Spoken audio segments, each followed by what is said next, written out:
All right, it looks like it is 1 o'clock or 2 o'clock where Marcy is. So we are going to talk about successful inclusion, a supportive culture in instructional design to meet the needs of all learners. So this is a virtual session. Sorry about that if you were in the all day session, but we had to switch it over to a 90-minute virtual. So we're hoping that we can get through the content with you guys, and with a small group, we're able to talk to you and you guys can utilize the chat so that we can have those conversations. So I am Alana Harveth, and Marcy Wilburn is also going to be here today. We are from the IEPTA Center, and the purpose of our center is to increase knowledge, skills, and capacity of Indiana educators to improve outcomes for students with disabilities, because we know if we do that, then we will improve outcomes for all students. We really have a belief in shared responsibility and equitable access to a strong core curriculum with high quality instruction benefiting all of our students. So that's really at our core. We believe in inclusion, and that's why we're here today. So thank you for that chat. Okay, great. Thank you. So we know that you can hear. I appreciate that. I can tell you about myself. Marcy can tell you about herself really quickly, and then you guys can tell us about yourself if possible. If you guys are, you can use the chat, you guys can use emojis, you guys can talk. But I am Alana Harveth. I live in Hobart, Indiana. I co-taught, I was a special education teacher for 18 years. And then I got out of the classroom and did like coordinator or IEP facilitator role. So that's a little bit about me. I have 2 kids, a 5 and a 10-year-old, and I'm really excited to be here with you guys today. So that is me. And if you guys want to use the chat and talk about your role, what you're doing in your school or what district you are in, that's great. Or if you want to unmute, you can do that as well. I'm going to let Marcy talk about herself for a second. Sure. Hi, my name is Marcy Wilburn, and I'm the Associate Director of the IEPTA Center. And my background is also in special education. So I did a lot of co-teaching, a lot of resource room work, and I have been doing grant work for the past 10 plus years. I also have 2 little boys, but mine are 7-year-old twin boys. And I'm excited to be here with you today and talk about inclusive education and what you all can bring to your classrooms in order to help students be more successful. So yeah, tell us who you are so that we can make sure that we meet your needs during this training today. Yep, and if you have a goal or if you have something that you want to know more about, you can put that in the chat as well. I understand sometimes if you're driving, you can't talk in the chat, so that's okay if you don't want to do that. Or you can unmute and talk if you'd like, or you don't have to, but we just want to give you a chance.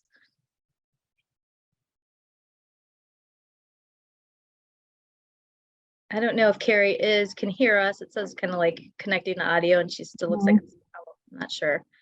Arlene, do you want to tell us who you are? Okay. She'll be in and out of her classroom and will be a recording of the discussion. So, okay. Absolutely. We can provide a recording of this as well. And Alana's going to go through some resources and materials that might be beneficial to you also. Yes, thank you for that. Arlene, do you mind if you are still there, telling us what grade level that you teach? And if you're special ed, gen ed, what's your role?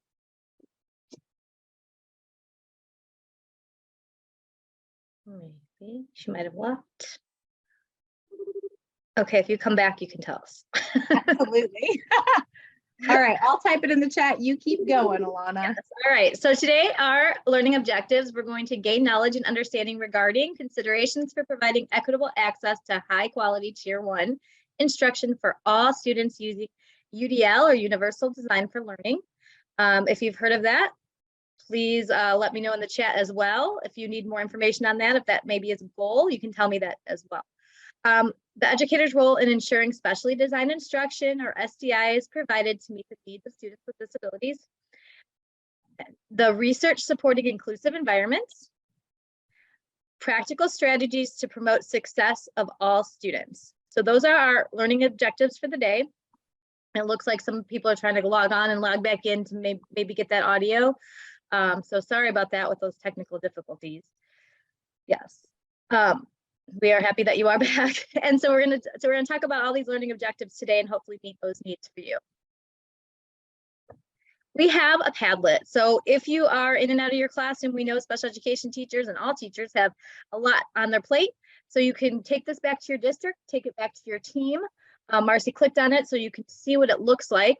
You can look at it on your computer, or your phone. All of our resources, our presentation slides, our articles, templates for you are there. It's really a nice thing to utilize if you want to take that back to your team.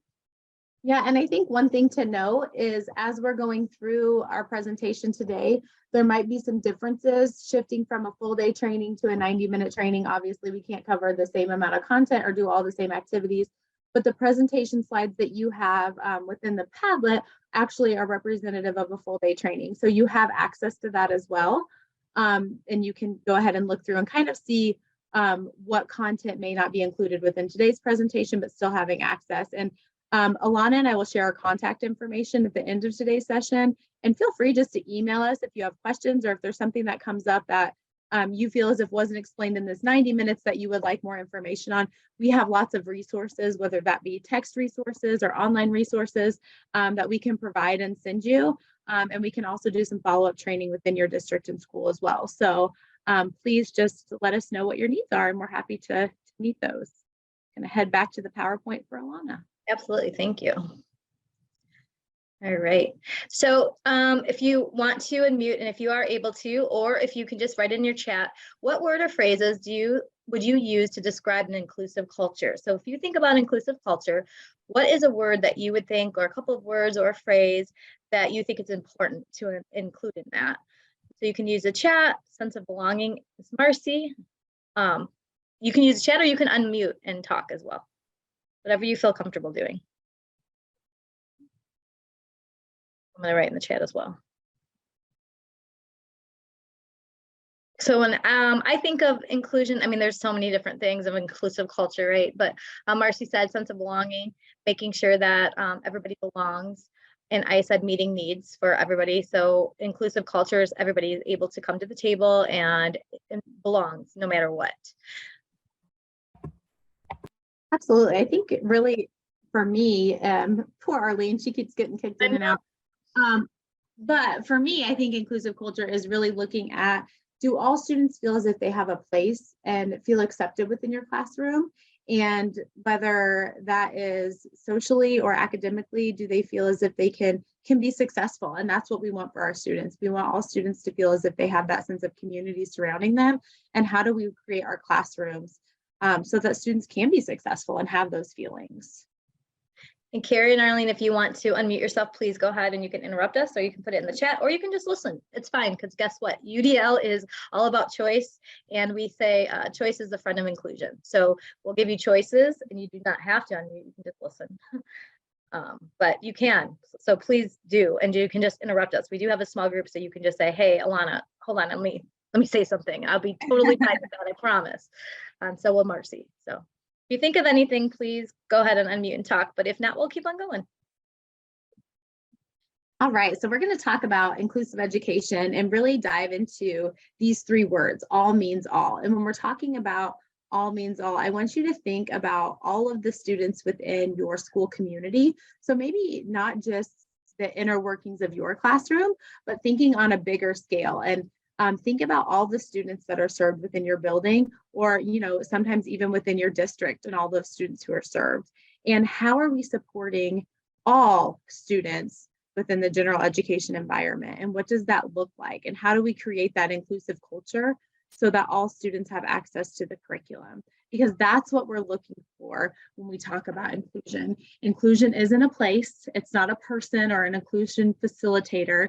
It really is a philosophy and a culture of how we make all people feel accepted. So when we talk about all people, we're talking about students with a diverse range of disabilities and abilities.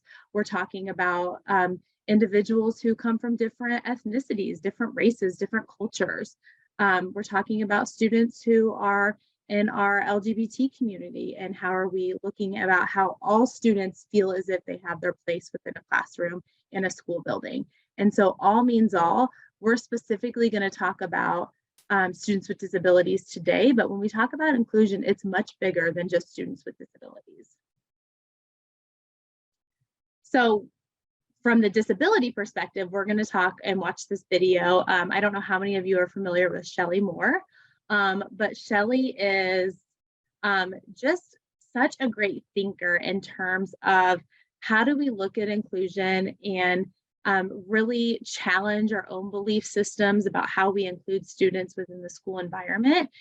So I'm going to show this quick YouTube video. It's less than 5 minutes, just to kind of give you an idea of historically where we have been with inclusion and where we want to go, noticing that it is a journey, not necessarily a destination, and we're constantly moving in terms of improving where we are with inclusive practices for students with disabilities. So I will pass it over to Shelly. Thumbs up in the chat, just making sure that you can hear. Awesome. I'm Celeste, teaching and learning. Thanks, Arlene. I'm your host, Shelly Moore. Today's topic is the evolution of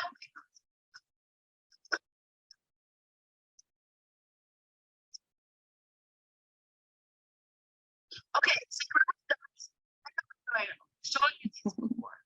One colleague of mine suggested to me once, goes, what if we didn't look at these concepts that compare to each other, but instead it's an evolution of time. It was totally brilliant. And we can look at this timeline through the lens of any marginalized population. But to understand this timeline from a disability perspective, we have to go back in time. Many of us know or are connected to someone who experienced institutionalization. It was even recommended to families by doctors. Although British Columbia was the first province in Canada to close down their institutions, there are still individuals living in these conditions across Canada today. The institutionalization movement is an example of exclusion. It separated individuals with disabilities from their families without choice. But disability rights movement over the past 50 years, the hard work of incredible self-advocates and families, and maybe a little bit pushed communities to shift so that individuals with vulnerabilities were welcomed and living in the same settings as their family and friends. This shift from institutions to communities, this was the start of the evolution. We have movement. I can do better.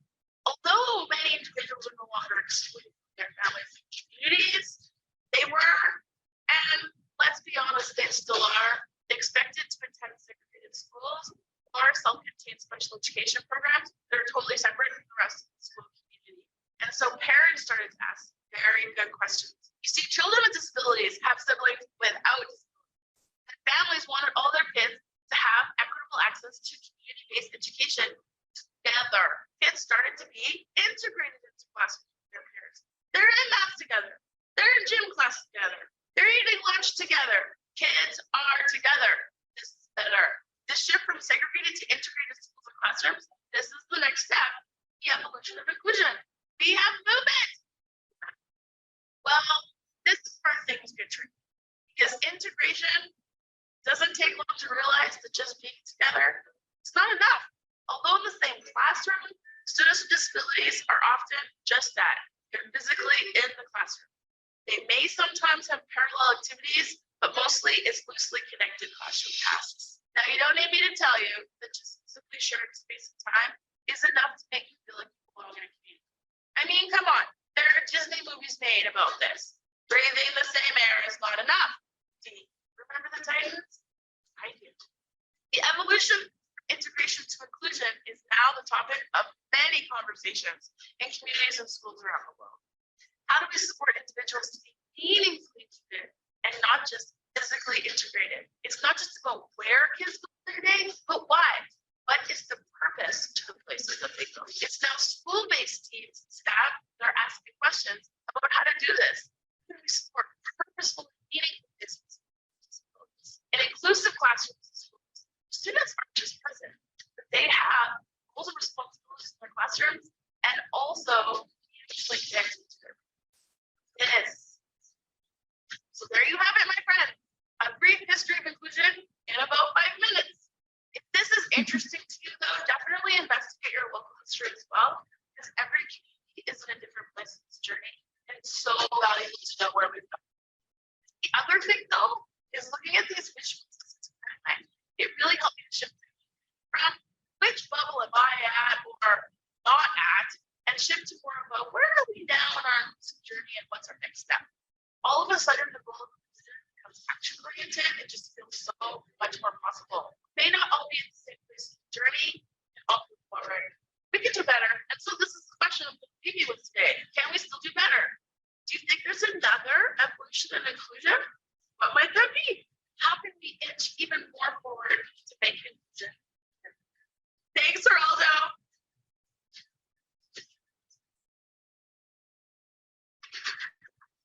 All right, so what I would like for you to do now is in the chat, why don't you help me think of how we can move to the next step in the continuum. So Shelley talked about how we started out with institutions and how individuals were completely separate from their peers, and then moved to more of this model of separate settings where we have students who are going to different home schools within the district. And we still have that. We have students who are in more functional skills program or life skills programs in classrooms.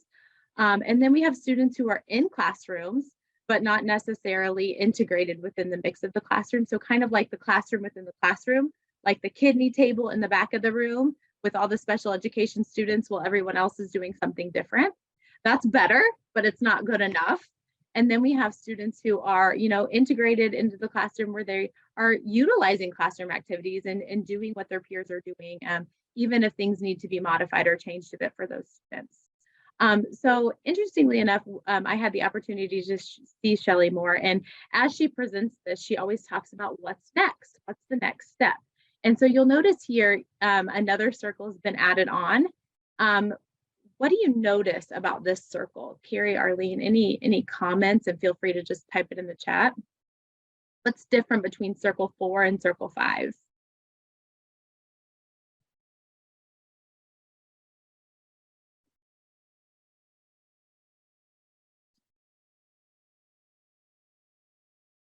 So we're really looking at the color of the dots here.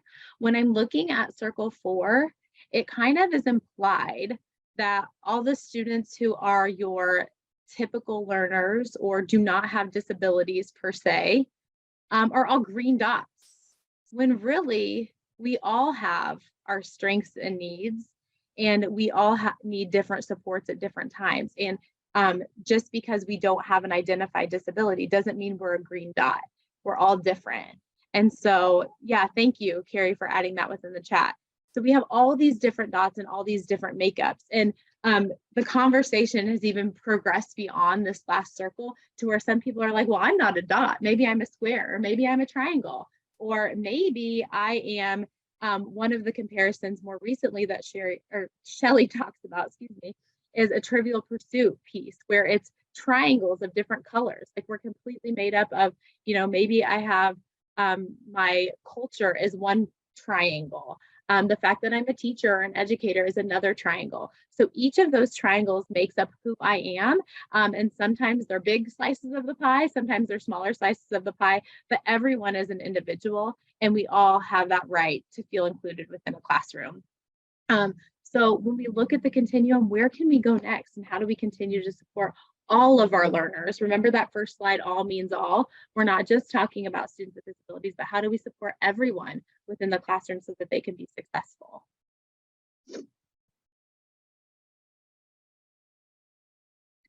So this is really our reality. Like I said, all students are different, coming to us with different strengths, different areas of need, different opportunities to grow, different backgrounds, different experiences, different likes, different interests. And how do we as teachers, how do we possibly meet the needs of all of these students within our classroom? And this is what you all are working with on a daily basis. And maybe you are extremely successful, and maybe this is an area that you're struggling with and looking for some ideas.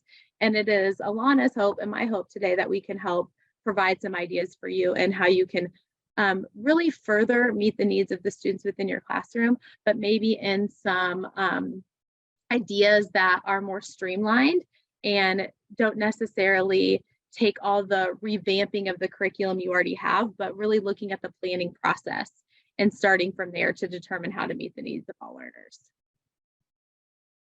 So what we found, in order to be inclusive amongst all people within the classroom environment, foundational beliefs are really important, and it's really the start of the work. So we talk a lot about shifting mindsets and changing beliefs for people. So really looking at every child learning and achieving the high standards. And just like all means all, what does every truly mean? When we're talking about every student within the classroom, do we believe that all students can learn and achieve to high standards? And oftentimes, if I were to pose this in a large group of people, everyone would feel the need to raise their hands because no one wants to say, oh, some kids can't learn and achieve to high standards, or only those really bold people would tell their truth when we're talking about all children learning and achieving to high standards. However, we have to think about what are we doing to model this belief within our system. So if we believe that every child learns and achieves to high standards, do we have learning targets on the wall in all of our classrooms? Do students know what the expectations for the day is and they're able to meet those gains? Are we sharing data with all students and helping them understand where they're at in their learning and how they can improve and how they can get better? So we may say we believe it, but actions speak louder than the words and what we say. And so how are our actions reflective of this belief? And so kind of think to yourself and evaluate, where do you fall? Like think of a Likert scale. On a scale of 1 to 5, where would you put yourself on this belief? And you don't have to tell me, just I want you to think kind of internally about it. Every child learning and achieving to high standards. And then think about your building as a whole, or maybe you can even smaller than that, think of your grade level, and then think of your building, and even as a district, where are you falling in these action items that surround every child learning and achieving to high standards? The next one's learning includes both academic and social competencies. So yes, we know that our reading and our writing and our language arts and our mathematics are so important, but what are we doing in terms of social competencies? Do we recognize that if students aren't performing, that we need to reteach these behavioral expectations? If students aren't able to function in group settings or to get along with peers, we need to teach that within the school setting rather than just providing consequences or punishments for the behavior. What are we doing in order to instruct students on what needs to be done? So what does that look like in your classroom? How are you focusing not only on academics, but also social competencies? If you're at the elementary level, do you have morning meetings? If you're at secondary level, are you looking more at restorative practices rather than just assigning detentions and expulsions and suspensions? Number 3, every member of the education community continues to grow, learn, and reflect. Again, looking at that word every, I think many districts are providing opportunities for teachers and certified staff in order to attend professional development where they have the opportunity to learn more about how to support our students. But are we looking at our paraprofessionals? A lot of them are assisting our students, sometimes even assisting more of our struggling learners. How are we providing professional development to our paras? What does that look like for our bus drivers? They're the first people to see students in the morning, and they're the last people to see them at the end of the day. They may be able to recognize some of those changes in behavior and when a student is struggling. So what type of professional development is available for our bus drivers? And then, of course, our admin assistants, those smiling faces as you walk into buildings. What do they know about supporting the learners within our building? Our custodians, our ladies who work in the cafeteria. How are they able to support the learners within our school? So really capitalizing on all the resources within your building in order to benefit students is so important. But we have to give people the knowledge and the tools in order to do so. So thinking on that line, go back to your Likert. How's your building? How's your district about training those individuals in order to support learning? So not only our students, but all staff members as well, both certified staff and non-certified staff. And the last belief that is foundational to inclusive practices or inclusion being successful is looking that every member of the educational community is responsible for every child. So at the very beginning, when Alana was talking about the IEP TA Center and the services that are provided, we really focus on a shared responsibility. And what that means is there's no distinction between, oh, I'm a 3rd grade teacher and these are my students. Really, all the students within the building are your responsibility and your student combined responsibility. And when you look at special ed teachers and gen ed teachers, students are both of their responsibilities. They're our learners, they belong to the school, and we need to make sure that we're supporting all of them. The 3rd grade example, going back to that, thinking about kindergarten students now, eventually they will be 3rd graders. So what a better way to start forming that relationship with those students early on, as opposed to waiting until they enter your classroom as a third grader, when you could have just said good morning to them on a daily basis and started that relationship early on. So I think that's important as well. We really look for language when we're talking about a shared responsibility. So sometimes when we visit districts and buildings, we hear our students, my students, when we're talking about gen ed versus special ed. And why can't they be all of our students instead of distinguishing between the two groups? Or Mrs. Harvith's students and Miss Wilburn's students, and really talking about, oh, Miss Harvith's students, the special ed kids come to the back table, really eliminating that so that students feel that sense of belonging in the general education classroom, and really being cognizant of the language that we're using in order to be more inclusive of the students that we're serving. So those are some foundational beliefs where every district, every building, every individual really falls at different places when we're talking about these beliefs. But being aware that if we can start working towards truly putting these beliefs into practice, that the success rate of providing an inclusive environment is going to be much better than if we skipped this part altogether and go straight to the practices. So just being aware that this is something that typically it happens from the top down. If you're a teacher, though, you can be using these beliefs with your students and helping them understand that we are a classroom community and these are the beliefs that we are going to work towards. And I'm going to let you know what I want you to achieve within this classroom. We're going to talk about both academics and behavior. We're going to grow, learn, and reflect on what we've learned about. And then I'm going to show you that whether you're a special ed teacher, a gen ed teacher, a para, a bus driver, we are all responsible for you and you're responsible for yourself, and we're going to help each other out in order to be the best that we can be. All right. So we talked a little bit about the whole child approach. How many of you are already familiar with the infamous RTI MTSS triangle? Thumbs up if you've seen this before.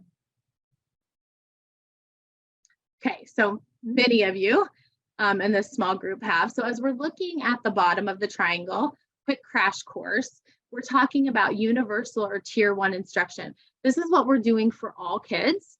And we know that it's successful if 80% or more of our students be successful or are meeting the expectation at that level. When we look at the yellow, we're looking at that targeted or additional support area. This is more of that tier 2 realm where we're going to add on additional small group supplemental instruction for students to be successful towards their deficit areas. And then when we look at that intensive area, we're talking about very few, small percentage, maybe 0 to 5%, looking at those who need intensive individualized supports. Now, I bet if I were to say, think of a student who needs more of those intensive supports, everyone on this call has like a student in their head that, yes, that is the student who requires that tier 3 support. But he's not a tier 3 student. He is a student who needs tier 3 supports. And there are other things in that child's life that he may be very good at and not need supports on. So rather than trying to place kids in tiers and saying this is what they need, really looking at their skills that they have, what are their strengths, what are their deficit areas, and what do they need supports in, and then when do they not need supports? So thinking more along the lines of this. So you can either go to that student that you had in your mind, or you can think about yourself. What is something that you don't need any support on? You would fall in that green category for.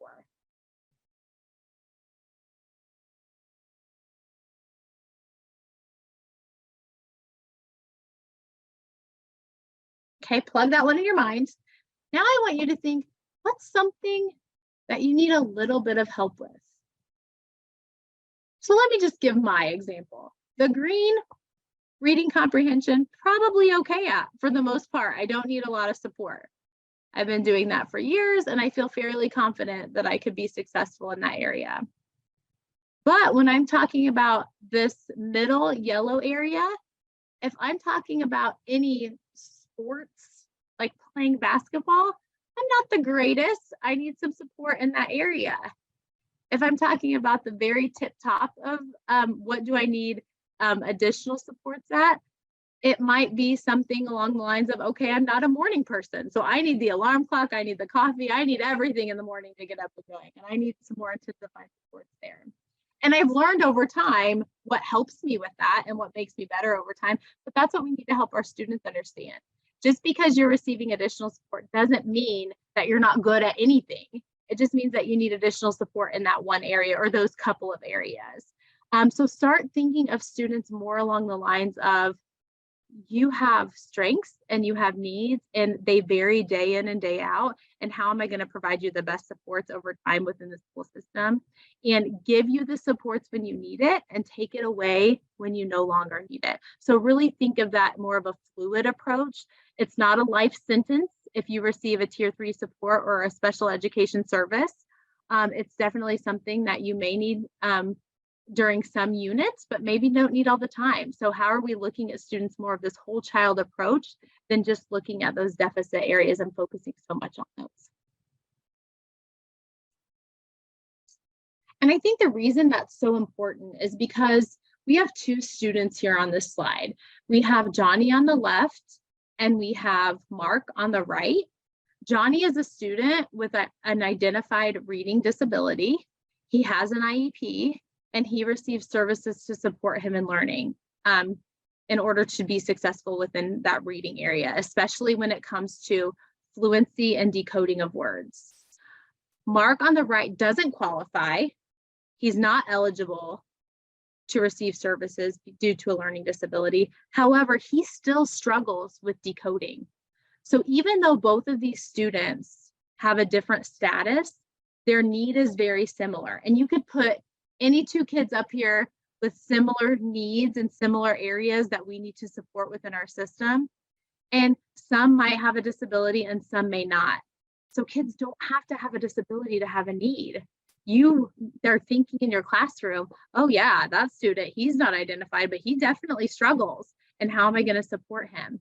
So stop thinking in silos of special education versus not special education. How do we just look at needs of kids?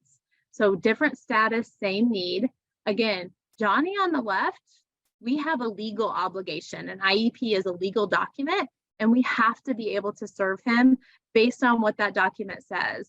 But when we talk about the boy on the right, we have a moral obligation, and we have to be able to meet his needs as well. And so how can we use our resources in the best way to provide services to both of those students who have similar needs without worrying about who's special education and who's not, and just giving kids what they need when they need it? So just a quick chart. Inclusion is really that equity and access. And so when we talk about equity, we're moving beyond, equality is giving everybody the same. Equity is giving people what they need when they need it, and making sure that they have access to the content. And that's what we want.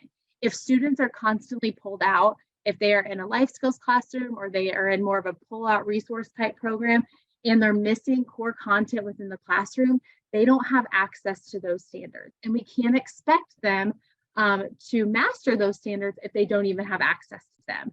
So we need to make sure when they are included that it's meaningful inclusion. It is not we put them in there and we hope to God they do well. And I think this is important because when we're talking about inclusion, it's not something where we want schools to push all kids into the general education classroom and hope that they're successful because they need access. What we're saying is we really need to improve our systems so that our teachers have skills for students to be successful and our students have skills to be successful. And that may be starting out 15 minutes a day and then moving to 30 minutes and then moving to 45 minutes. And it may not be all day at first, but how are we moving towards that over time in order to improve our systems? It really is creating the sense of community and belonging within our classroom and helping all students learn that we accept those who are different from us.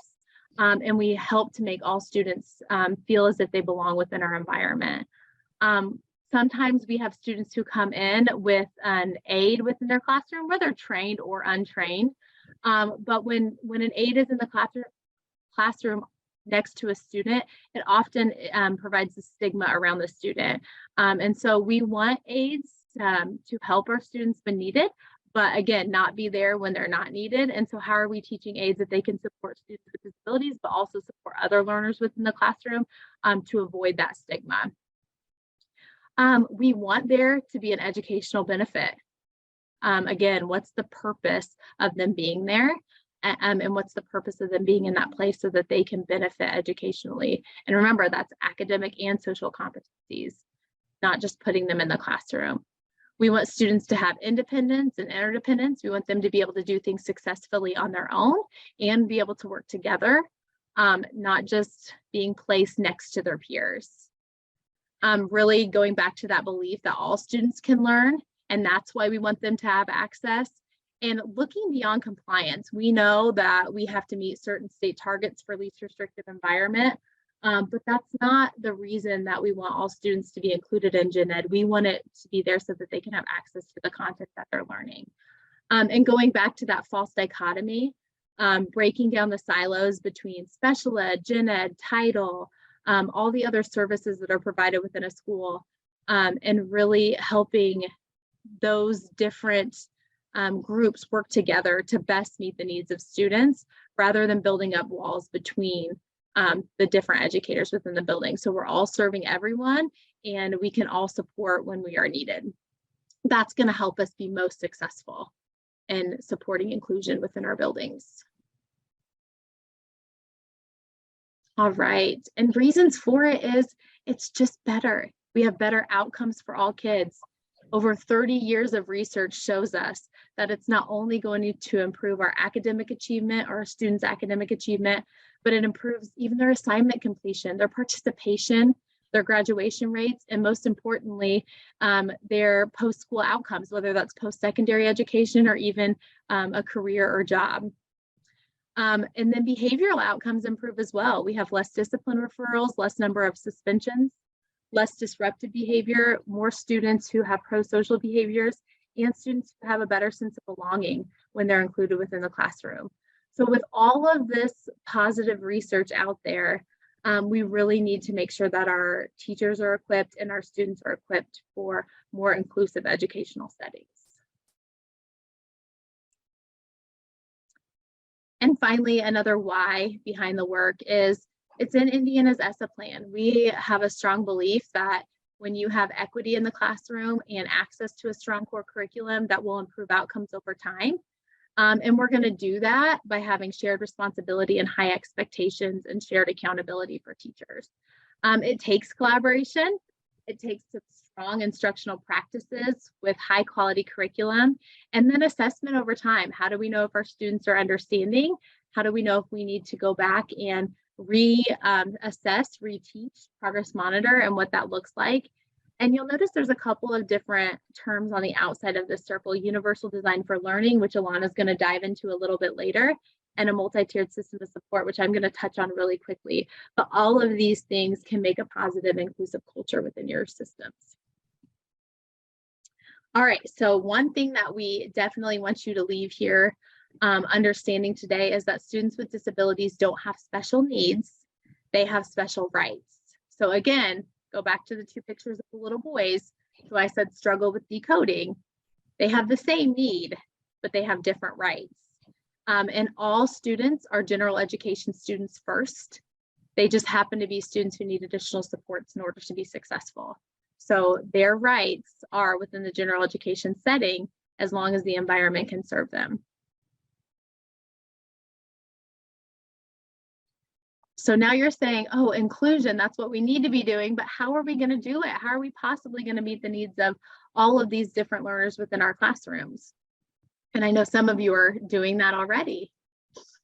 And one way is through a multi-tiered system of support. And within this 90-minute training, you're just going to get a taste of MTSS. But when we're talking about this, it is not just multiple tiers of instruction and intervention. So oftentimes, I know Arlene, you kind of gave the thumbs up that you've heard of the triangle and you know what the triangle is. So if we're talking about that, that's important. That's a big piece of it, is to be able to meet kids at tier 1 and make sure that 80% of our students are successful.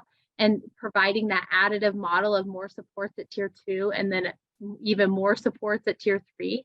But it's bigger than just those 3 components, and making sure that we are providing instruction and intervention and progress monitoring data to determine what tier students need to be in, because we also have to look at the entire system. So MTSS is this umbrella that all of our initiatives sit within. We have to have a strong leadership team when we're talking MTSS. This capacity building infrastructure, this domain is all about building the capacity within the district. Do our teachers have the training that they need? Does our schedule allow us to have time for us to focus in on additional supplemental instruction for those who need it, or intensive instruction for those who need it? What does that schedule look like? How are we building a system that MTSS works within and multiple tiers of instruction and intervention work within? How are we communicating with all stakeholders? So again, thinking about how are we communicating with our students? What does that look like for our staff members? But even beyond, thinking of parents and families, thinking about community stakeholders within the building. How are we utilizing all of the resources we can in order to support our students? And the last 2, problem solving process of data evaluation, really look at, do our educators and do our administrators have access to data? Oftentimes in school systems, we are collecting lots and lots of data, but making sure that we are looking at data at the correct time intervals, having conversations about what this data means, and making instructional decisions based on data. And we do that through a problem solving process. So once you have access and understanding to data, then we're going to talk through, okay, what does this data set mean for this student or these groups of students? And how do we ensure they're getting the right instruction or the right intervention in order to be successful? So all these domains that we're looking at here, all 6 domains, are definitely intertwined and integrated. But this is what is going to make a successful system over time. You can't just have one component. We need to make sure we're focusing on all of these. And much of the work that you're already doing will fit within these domains within an MTSS system. So when we talk about services and supports, I've been in districts before that have some misunderstanding about where special education might fit within the triangle. And oftentimes it's either the tip top, it could be that intensified area, or maybe a cloud bubble floating outside the triangle, when really each of your tiers, tier 1, tier 2, and tier 3, should all have components of special education involved within them. So you don't have to be in that tier 3 support group in order to receive special education. Some of our students receive special education in the general education setting full time. Some of our students are more on consult, and that would be that SDI at that green or tier 1 level. And so it's really throughout the entire triangle. It's not separate. Just because you have an identified disability doesn't mean you can't participate in the interventions at all levels within your building, because you absolutely should have access, just as all kids should. High ability is the same way. You have a list here with English learner supports, Title I, mental health supports, accommodations, differentiation, which Alana is going to talk a lot more about here shortly. UDL, standards aligned instruction, culturally responsive practices, and evidence-based practices. All of those things should be seen in tier 1, tier 2, and tier 3. They're not separate. Like I said, they're all integrated within the MTSS framework. All right, so I will pass it over to Alana to talk about differentiation.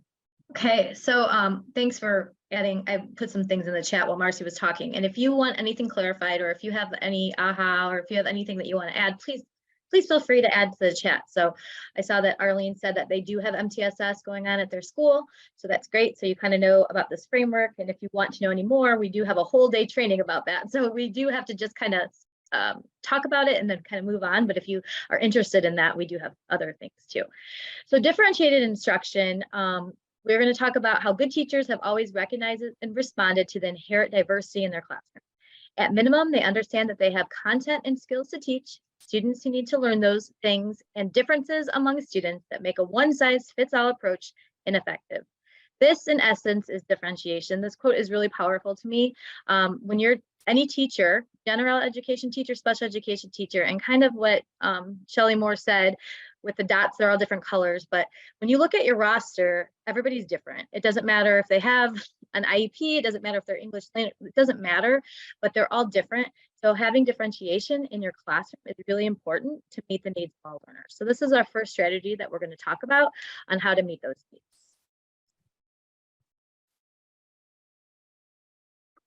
So you can use it. Can you use the chat, Carrie and Arlene, if possible, or you can unmute again if you want.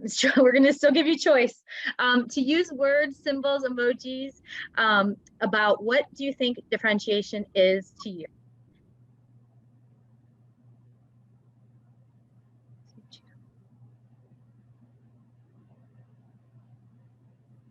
When you think of differentiation, what do you think about? I feel like Arlene's unmuted, but I don't know if she's talking. Thank you. Yep, Marcy said responding to the varying needs of students within the classroom. So meeting the needs is definitely a strategy of meeting what they're needing. Carrie or Arlene, do you have any other thoughts on that? You can use an emoji, you can use a word, you can use anything you think that you're already doing. I'm sure that's happening right now in your classrooms. But we're going to talk about what differentiation is a little bit more in depth. And I'll give you some examples. Thank you. Meeting the needs of all types of learners. It's a balancing act. I like that emoji. That's great. Yes, it is a balancing act. All right. Thank you. So we're going to move on to the next slide, and we're going to talk about what it is. So differentiation, it really is a proactive response to meeting learners' needs. And I think that somebody mentioned that. Carrie or Arlene, are you going to talk? I feel like I heard something. Please interrupt me if you want to. I'm totally fine with that, but I'm going to keep talking until you can get, if you want to interrupt, please do. But it's a proactive response to learner needs, and it's shaped by a mindset. So the guiding principles of differentiation, you can differentiate building classroom community with your high quality curriculum, ongoing assessments, flexible grouping and management, and teaching up through respectful tasks. Those are kind of the pillars. And teachers differentiate by adjusting the content or the stuff that the students grapple with to reach the learning goals. We're going to dive into that and with a concrete example in a second. The process, how students take in and make sense of the content, so what the teacher's teaching, and the product, how students show you how they know their knowledge. Oh, and then Carrie's introducing herself. Great. Thank you, Carrie. According to the patterns in students' readiness, interests, and learning profiles. So differentiation is really being proactive and responding to your classroom list. So say you're doing an exit slip and you see that 6 students are struggling after you deliver a lesson. So you're taking those 6 students and you're going to do something different for them. You're going to help them the next day. You're going to differentiate their work because they did not get it the way that you taught it the first time.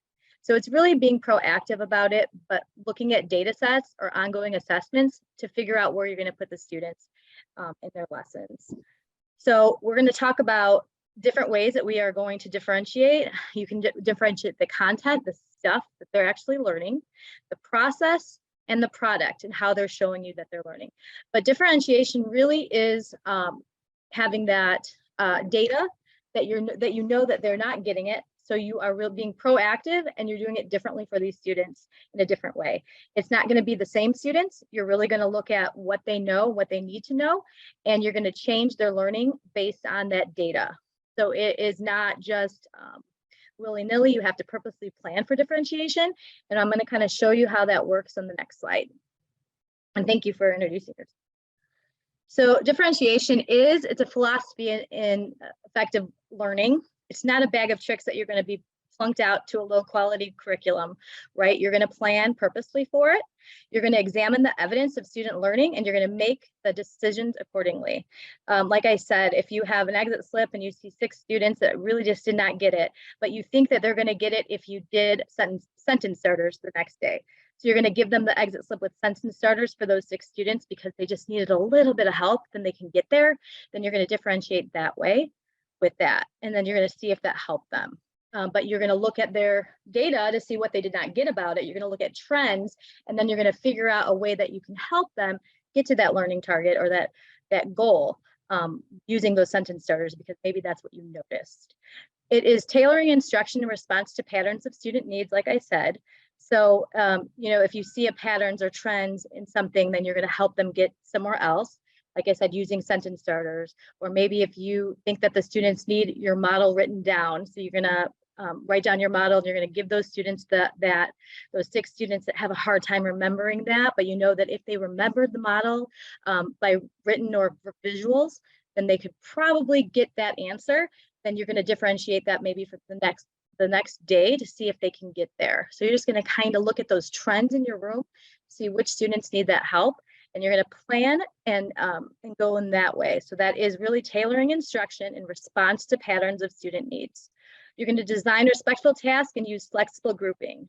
So students who receive IEP or English language learners, students who are English language learners aren't always the students that need differentiation, right?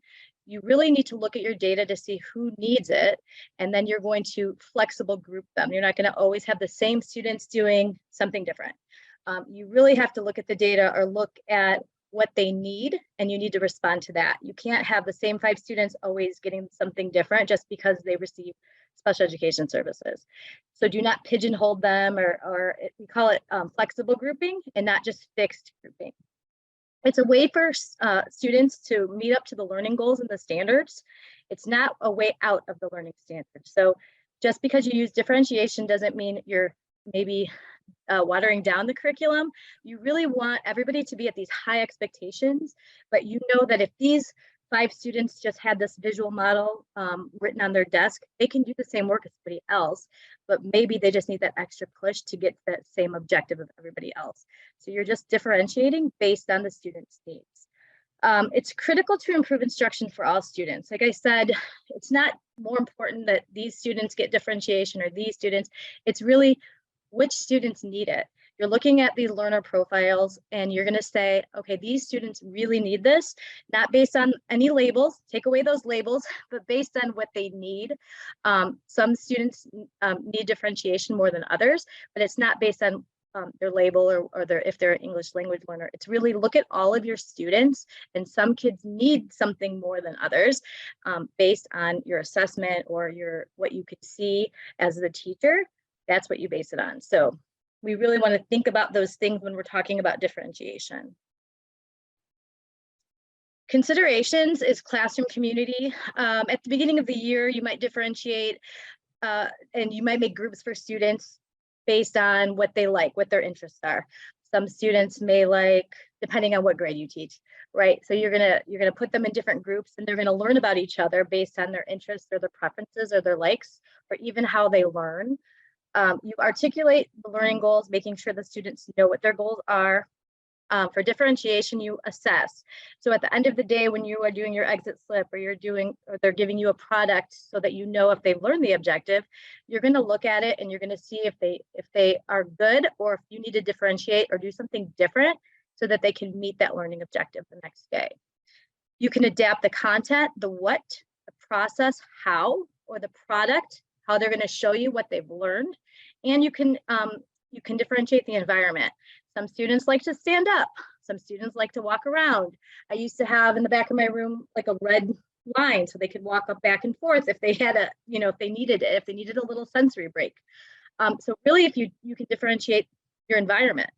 The readiness, if you take pre-assessments, making sure that students that already know the content, this differentiation can not just go for students who need a little bit of help, but if a student already mastered something, if you give a pre-assessment, then try to challenge them the next day. It doesn't always have to be the students that maybe aren't getting it, but you can differentiate the depth of knowledge with their readiness.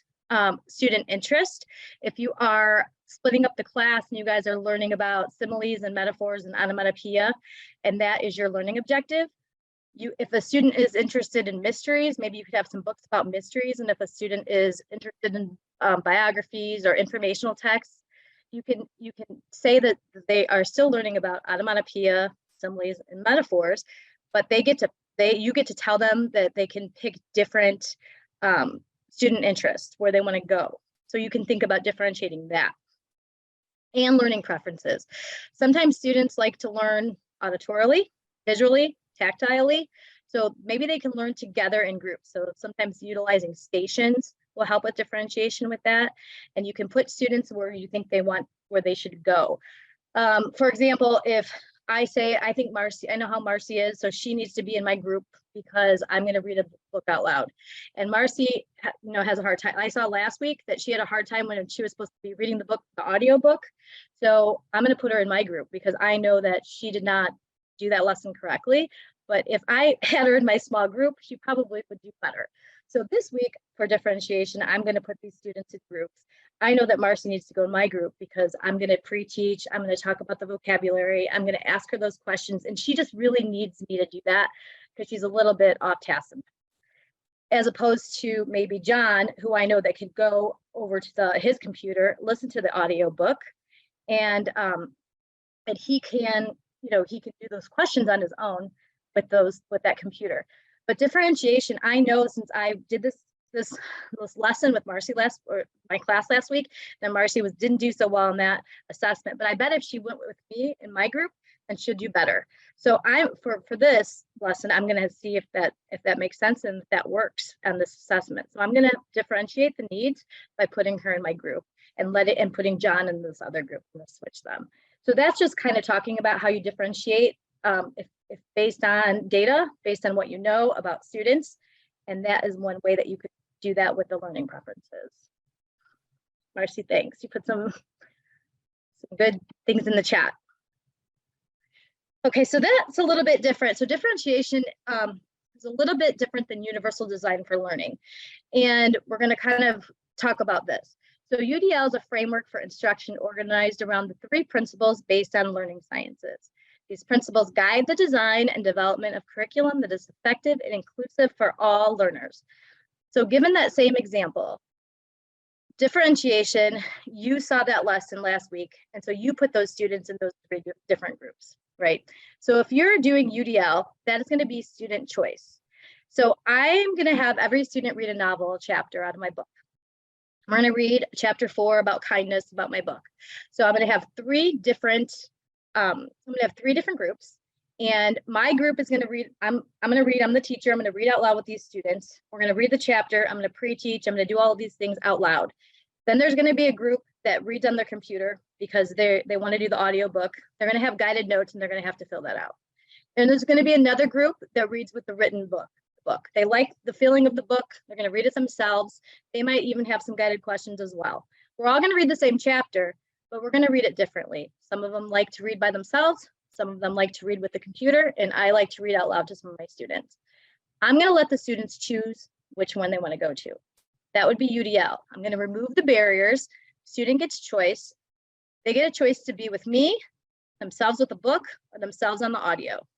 We're all doing the same thing, but we're doing it in a different way. You're going to set your classroom up so that students know that UDL, what UDL means, and knows it needs choice. And if I was an expert learner, I'm going to come in that day and I'm going to say, I'm really tired. So I'm going to go to the table with my teacher because I know she's going to keep me on track. So that would be UDL. That's an example of UDL. Versus differentiation, you kind of know what happened last time and you fix them and you put them in their groups. That's a little bit of a difference, but you're being proactive based on data. UDL, you're setting up those choices for your students to decide where they want to go for the day. So that is kind of like a concrete example that I've seen working in classrooms. And so this is the framework for a full of choice and flexibility. Multi-means of engagement is the why, or the connection of why are we learning this, the purpose. The multiple means of representation is the what, or the input. What am I learning? The multiple means of action and expression is how of learning output. So I'm giving the learning target, and how do I know that my students to learn this? Yes, CAS.org has tons of resources. They have tons of videos, and it's great if you want to dive into what UDL is and how to set up a UDL classroom one day at a time, right? Even if you did UDL Fridays. You don't have to dive in every single day because it sounds daunting. But I've read a lot of good books, and and there's lots of great research out there that kids will be expert learners in the UDL framework, and there's lots of good free resources for you on CAS.org. And please, if you have any questions, I know I talk quickly, write it in the chat or stop me. Yep, you can't do it all at once, you're right. And it's already looking at your lesson plans, and you can look at your lesson plans that you're doing now and decide how you can change it to be a little bit more UDL or more choices and more flexible. So that's really what our intention is, to look at what you already are doing and seeing how you can maybe ramp it up, or if you're already doing some of these things also. So you recognize your students' internal and external strengths and opportunities for growth, and you design environments and instruction to maximize opportunities for success. So you remove the barriers for your students, for all of your students. It doesn't matter if they receive special education services, if they're gifted or talented, if they're English language learners. You really are looking at the students' learning styles and preferences. It's all of your students in your classroom. Everybody has internal and external strengths, and everybody, back to the whole child, to make sure that we see their strengths and their stretches, and we utilize them, and we help them with their stretches as well, or weaknesses. So I'm going to ask you a question as a learner. You're going to utilize the chat, or you can, of course, unmute as well, and tell me how you are as a learner, what kind of a learner you are. And then next slide. It's Arlene. I'm more of a hands-on. Hands-on, yes. I don't know if you heard. So yes, so visual. So Carrie's a visual learner, and Arlene said she's a hands-on learner. And Marcy, what did you say? You like to see things? Yeah. At times I like to work in groups when I'm figuring things out, but once I'm ready to like start the task, leave me alone and let me do it. And then I want to come back and get group feedback. So I go back and forth with collaborative, like learning together, or independent work tasks. Mm-hmm. I feel the same way, and that's why UDL is great, because sometimes on a day that I'm tired, I might need the teacher to be with, I might need to be on task, because sometimes my brain will go away.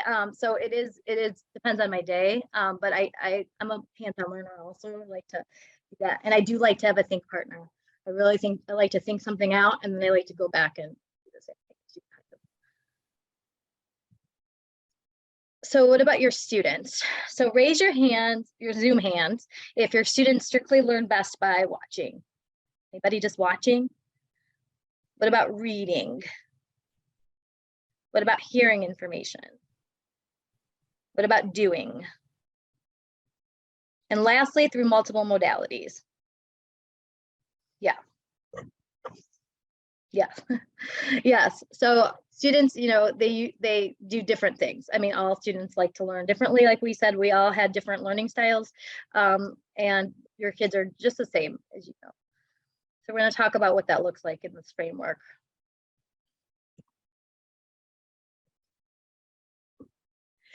So intentionally customizing and designing your classroom environment, how we've talked about how you guys can put it in the chat too. What is your classroom environment? What is it designed? How do you reduce some barriers for some of your students? You have sometimes students need to sit on those cushions because they just kind of wiggle around. Some students can stand up. Flexible seating options are great. I used to have, those chairs that like that, back and forth, like rocking chairs. So different ways to engage also. Thinking about how do you engage your students in the lessons? Do you use visuals? Do you use videos? What do you do with that? Options for presenting content. Do you listen to the closed captioning while you're watching something? I find that on the television, I have to do that. I don't know, it's weird, but I don't know if it's weird or not, but I have to I'm like, I can't hear it. So I'm reading it while I'm watching TV. So presenting content and thinking about that with your students when you're doing a model, when you're talking aloud. Do you also have a video going on? Do you always also have like visuals in the background? Are you talking plan your writing. So just how do you present options for presenting content? And flexibility for showing what they know is really important in UDL. Oh, not always pencil and paper. How else can they show their thinking? I was in a classroom and I got to see, maybe I can tell this later, I can tell this now, it doesn't matter, but I saw this, they were doing this great lesson and they were talking about similes and metaphors and onomatopoeia. And the learning target was you have to describe each of them or identify them or define them. Can't remember which word they used, but they all did the same exit ticket, or they all said, you know, they had to all write what a metaphor was, flex and onomatopoeia and a simile in the novel that they were reading. And they all had to show their thinking the same exact way. So in a more UDL framework, I thought if I would coach them in that lens, they would still do the same learning target, right? But maybe there was an opportunity for some students to go on the computer and use the slides and use their novel and maybe do some slides about what a metaphor is, what a simile is, and what an onomatopoeia is, and show an example. Maybe using pictures, maybe drawing pictures, maybe telling your friend the person next door or next to you, like talking it out with them, because some kids have a hard time with writing, maybe drawing some pictures. So they all are learning the same thing, and they're all showing you that they knew the objective of the day, and it was a great lesson. But they all showed it the same exact way. And so thinking about UDL, you're giving them choices, planning that same lesson, but just at the end, they can show you how they learned something differently in their preference.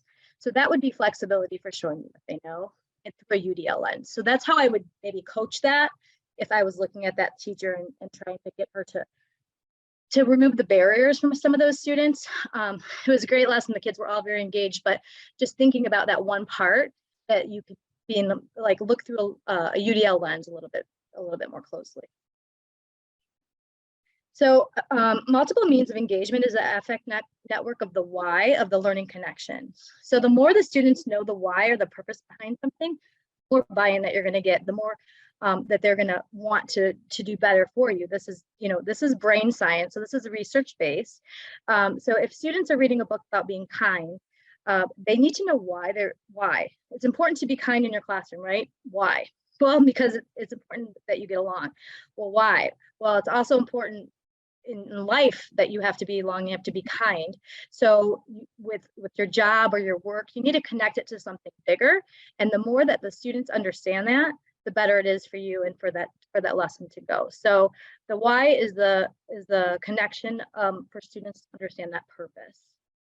And I really think one thing that's interesting to me is when UDL, or Universal for Design, was first beginning, the affective network, or the why of learning, the engagement piece, was actually the third pillar within the framework. And over the years, they determined that if students don't know the why, and if they're not connected to what they're learning, then the other two don't matter as much. So the why actually shifted from the third pillar to then become the first pillar. So making sure that we can create those authentic connections for students and help them understand why we're doing this and why it's important, and why is it important to them is where we definitely need them to be. So that's definitely something. How are you engaging your learners? How are you connecting with students? Not only connecting the content, but in the relationship side of things, how are you connecting with students so that they want to learn and they want to be there? Great, thank you. Yes, and Marcy was saying, this part of the engaging of the why, super important. Why is it relevant to your students? Like we said, why do they have to learn this? Is choice built in? So if you're modeling it and you're talking about it and you're giving the students choices all the time, UDL is all about choices. Do students feel safe? Are they able to answer questions and not feel like everyone's going to laugh at them? That part of the community and belonging. Is the work meaningful and valuable? Do students have the necessary skills to work through a task? So do they have that perseverance, or that you talk about that growth mindset about why when something gets hard, and they have the ability to be able to sustain that effort? And do you have high expectations for your students? So these questions around the why are really important when you're planning on the UDL lessons. So you guys can use the chat. How are you engaging your students now currently? How do you do that why? If you want to write it in the chat or unmute, how do you use that, those guiding principles, or how are you doing that currently, or how can you do that? I'll go back to those questions so that you can look, but even just one idea, what are you doing? Because that may help someone else within the group, or we can share with other teachers across the state.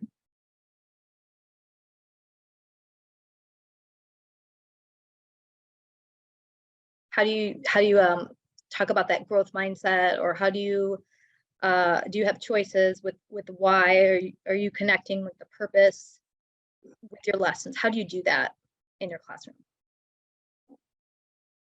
One of the things I'm thinking of a couple, but one is that choice built in. You have several students who may not be your readers and writers, but are quite your artists. And how are you connecting it to their passion of, being able to draw?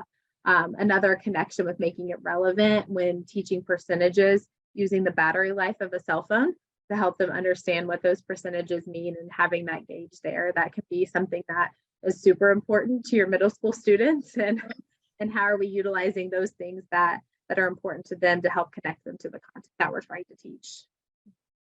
Yeah, and I was thinking about that novel about how being kind. I just think, it's really important that, yeah, you have to be kind to each other, but in life, and like bigger than you have to get a job someday. You have to work with people. You have to, making it really, really relevant to your students. Maybe not now, but in the future, especially those middle school and high school students. Why is it important to do those things? So just having those conversations with kids before you do a lesson is important to engage them into that lesson.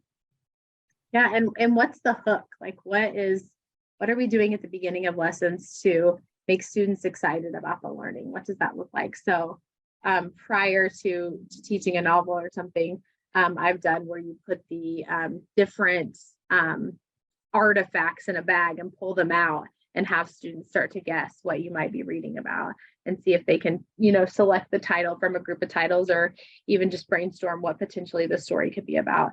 That's a good way to hook them into the lesson and make it fun and help them be responsive to the lesson. All right, next one, Alana. So multiple means of representation is the what, or the input. What is the student's, what is the teacher, how is she teaching you? The what, is she modeling, using the board, using the anchor charts? Is she using a video? Are there videos? The what is the new learning? That's the recognition network. And you can auditorily see it, or hear it, or tactile. The what of learning is the second pillar in UDL, in the UDL framework. So we're going to talk about what that is in the next slide. There's some, do students have or need relevant background knowledge? So is there something that they don't know that you need to go over prior to the lesson starting? Are there cultural or language barriers? These are some questions to ask. Is the proper content structure supported? Are the themes, big ideas, patterns, and generalizations being explained and supported? Can students customize the receipt of information? So all of these things are what you kind of think about when you're talking about a lesson. You need to make sure the kids know the vocabulary words if it's something different, like really looking at those words or those culture, or those barriers, and trying to talk about those, or using pictures or bring artifacts to get the what in different ways. Could be tactile, could be, like I said, artifacts, bringing them actually in, watching videos about it, but the content is the what we're learning. So all of those things are UDL, what you need to look at if you're planning a lesson using the UDL framework. And I think the next one is, yes, the teacher, what is the teacher doing? And we're going to go to the multiple means of action and expression. That's the third pillar of the UDL chat. And so that's how, and I kind of already went over this example, how the students are telling you what they know. So you did the lesson, how you're assessing them. You're not giving all the students the same exit slip all the time. You're letting them show you how they know something. What is the student, and how are they showing you what they know? So they're going to show you through an exit slip. They're going to show you through Google Slides. They're going to show you how are you getting that assessment, not always just worksheets, but how can you do something different for them to get choice so they can pick to show you what they know, show off their skills. And if you guys have any examples, put them in the chat of what you've used with your class. And Marcy's going to go to the next part. Absolutely. Yeah, add your examples to multiple means of engagement, representation, and showing what you know, or the outcome piece. as well within the chat. I'm just going to keep us moving for time purposes, but feel free to go ahead and add those as you see fit. So that everything Alana was talking about when she was talking about differentiation and universal design for learning, that creates a strong tier 1 instruction for all students. This is what we're going to do for everybody. But then we talked about the legal obligation of what is required for students with disabilities. So if a student is eligible to receive services and an IEP is developed by a case conference committee, we have to provide that specially designed instruction for students with disabilities.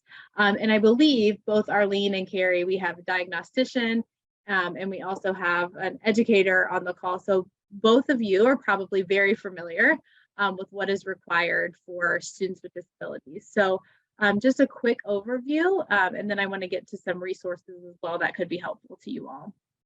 So when we talk about specially designed instruction, it really is adapting the content, which if you notice, we talked about both in differentiation and in UDL, looking at the content differently to meet the unique needs of our learners. So especially designed instruction, we're going to do that based on the students' strengths and areas of need. We're going to look at the methodology or the delivery of instruction in order to meet those unique needs of a child. And these needs are unique because it's resulting from the child's disability.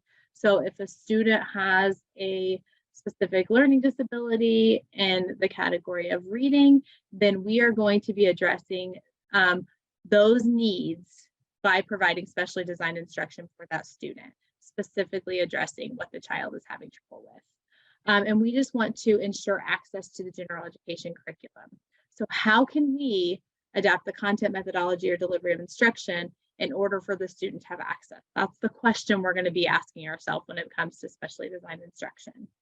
So really, specially designed instruction can be in all domains. When we think about our learners, what are the areas that they're struggling with resulting from their disability? Is it academics, the reading example I just gave? Is it that executive function piece? Is it their organization? Is it the routine? Is it being able to start a task and end all the way through to completion? Are they able to map that out in their brain and get from start to finish? If they're not, that's what we need to teach to. That's what the instruction is going to include. So it can essentially be in any of these areas that a student might have a need. Think about technology. If we have a student who needs to use some type of communication device, the instruction might be to teach that device. I can't just hand a student a device and expect them to be able to use it. The SDI, in order for them to meet their communication goals, is to teach them how to use that technology appropriately. That's the instruction piece that needs to happen. So specially designed instruction is what the teacher is doing to provide the students the skills that they need in order to be successful in any of these areas that will lead toward improvement upon one of their goals. And we're going to progress monitor. Is it working? Is it not working? How do I know? And do I need to change the instruction over time? So when we think of SDI, it can be packages and programs, but it does not have to be. So you might have students specific to reading who are using Wilson Reading or Orton Gillingham, maybe Read 180, or maybe in math they're specifically using Touch Math. We're teaching them using a program. That can be a form of STI. All of your special ed directors will tell you, do not write a program within an IEP because they may move. So you can put a structured phonics program within the IEP, but you're not going to call out OG or Orton Gillingham within your IEP because that may not be readily available elsewhere. However, like I said, a structured phonics program would be appropriate to put within the IEP. But sometimes it's just the instructional techniques and strategies that you're using. You're providing various strategies. Maybe you're using mnemonic devices, and that's what the student needs in order to be successful. So your instruction is surrounded around a mnemonic device. Maybe you're using visual, auditory, kinesthetic, or tactile learning for instruction. That might be a way that you're helping the student to be more successful. Maybe you are integrating practices more frequently. So you might have pauses during instruction. I know that your memory processing takes you longer. And so I'm going to wait. And although that 30 seconds of wait time feels like forever, maybe you need a minute, and I'm going to have to be specific in my timing in order to allow you enough time to respond. Breaking down tasks. Sometimes students need to be taught how to do that in order for them to be successful. Sometimes they just need short, concise direction. So those are the practices that I can do on a regular basis and teach students this is what is needed for you to be successful. That's that instruction piece of that. Sometimes it's just the intensity is increased, more practice, more steps, more review. And that can be specially designed instruction for students. So again, programs are great. They are not the end all be all. You don't have to have them in order to provide specially designed instruction. Sometimes the strategies, practices, and techniques that you're using are what is needed. But the important part about specially designed instruction is that we are providing specially designed instruction on a consistent basis. So we have a checklist for specially designed instruction that's available within the Padlet. So you can look at your IEPs and look at what you have down for specially designed instruction and really look, am I meeting all of these requirements for SDI? So is it aligned to present levels? Am I specifically looking at this student? It's not general, it's specific to the individual needs of the child. Am I looking at the goals that the child has? Making sure it's evidence-based based on the disability that the student has. So sometimes we have evidence-based for elementary age students, but we might be using it with a high school student. Is that still appropriate? Sometimes we have evidence-based for a learning disability, but I'm using it for a student with autism. Is that appropriate? So looking at the evidence-based based on the specific child. Again, teacher-led, this is something that the teacher's doing. It's systematic. So oftentimes you're saying, oh, I'm doing all of these things, but as you know as well as I do, when we're talking about special education, if it's not documented, it didn't happen. So making sure that we're planning it based on data, we're delivering it on a consistent basis over time, we're documenting the specially designed instruction that the students are receiving, and we are looking at the data on a regular basis to determine, is it effective or is it ineffective, and what am I doing to change instruction if it's ineffective? Looking at the deficit areas and really looking at how we can provide access to those grade level standards or grade level curriculum that we're trying to teach. And then a large part of special education is looking at that skill transfer. How are we generalizing skills over time to different settings, to different environments, so that students are able to be successful. So planning for that within your specially designed instruction as well. Another thing that is required for students with disabilities, but oftentimes I think can benefit everybody, are providing accommodations. What do students specifically need to level that playing field? So how are they accessing the curriculum? What are we doing with the presentation of materials? Sometimes if I show student a worksheet of 30 math problems, they can't do it. But if I chunk it in 3 groups of 10, they can do that. It's just the overwhelming by looking at the entire sheet. So it's the same content, same objectives presented differently. So that might be our accommodations for, again, like Alana's been saying all along, we're removing those barriers that may stand in the way of a student's learning. When we're talking about modifications, we're talking about actually changing the course content. So we might be, if we're in a 5th grade classroom and we're teaching something at a 3rd grade level, that is a modification. You're changing what the student is taught or what they're expected to do. Those are very different. Accommodations is leveling the playing field with the grade level curriculum, whereas modifications is changing the complexity of what the student is doing. So make sure that your educators understand the difference between those 2 items. All right, we are going to wrap up, and I think we have just enough time to show this video. So Carrie and Arlene, if you want to, within the chat, I'm going to show you a brief couple-minute video. Consider what you've learned about universal design for learning, differentiation, and specially designed instruction today.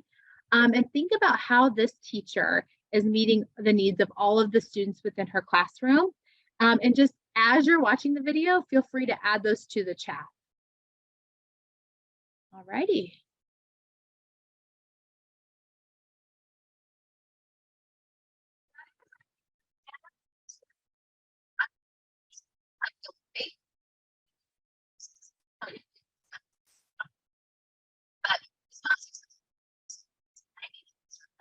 So now, right before we sample it, tell everybody what is it that you need to be able to do by the end of class. today.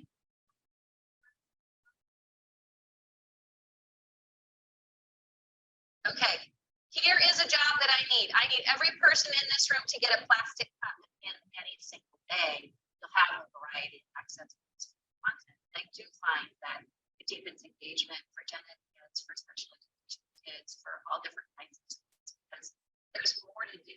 Like, we gotta keep it moving. So it's trying to find a way where there's something that's video, where there's something that's audio, where there's something that's visual, where there's something that's read. It is about that many paths, many paths. Floating around, nobody's connected to anybody else, floating around. Now make 1 milk protein. 1 milk. I really learned how important it was to introduce more visual cues for my students who are English language learners, where you do action related to vocabulary, or related to a concept. We're going to stretch out.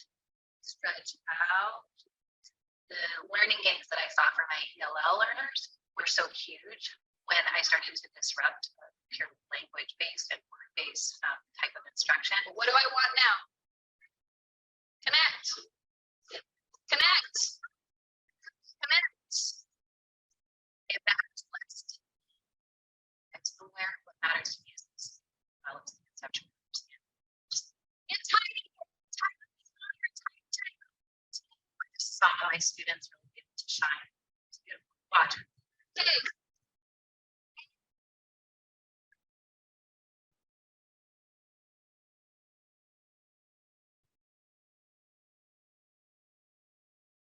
All right. Content is presented in different ways. Any other ideas?